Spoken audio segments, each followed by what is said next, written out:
এক মসজিদে ইমাম সাহেব জুম্মার বয়ানে মুসল্লিদের একটু হাসানোর জন্য বললেন, আমার জীবনের সবচেয়ে সুন্দর সময় কেটেছে এমন একজন নারীর সঙ্গে যিনি আমার স্ত্রী নন। এই কথা শোনা মাত্রই পুরো মসজিদে নীরবতা নেমে এলো। মুসল্লিরা একে অপরের দিকে তাকাতে লাগলো। সবাই ভাবলো ইমাম সাহেব আজ কি বলছেন এগুলি। কিছুক্ষণ পর ইমাম সাহেব মুচকি হেসে বললেন, হ্যাঁ, তিনি ছিলেন আমার মা। এই কথা শুনে পুরো মসজিদ আবেগে ভরে গেল। আল্লাহু আকবার ধ্বনিতে মুখরিত হলো পরিবেশ। অনেকের চোখে পানি চলে এলো।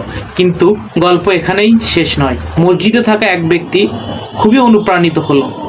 বাড়ি ফিরে ভাবলো, আজ আমিও স্ত্রীকে একই স্টাইলে কিছু বলবো। স্ত্রী তখন রান্নাঘরে রান্না করছিলেন। স্বামী রোমান্টিক ভঙ্গিতে বললেন, আমার জীবনে সবচেয়ে সুন্দর সময় কেটেছে এমন একজন নারীর সঙ্গে যিনি আমার স্ত্রী নন। ব্যাস, এরপর আর কিছু মনে নেই। হাসপাতালের সূত্র অনুযায়ী জানা যায়, 6 ঘন্টা অস্ত্রোপচারের পর সফলভাবে কাঁটা চামচ রোগীর মাথা থেকে অপসারণ করা হয়েছে। দুর্ভাগ্যজনকভাবে তিনি আর বলতে পারেননি তিনি আমার মা ছিলেন।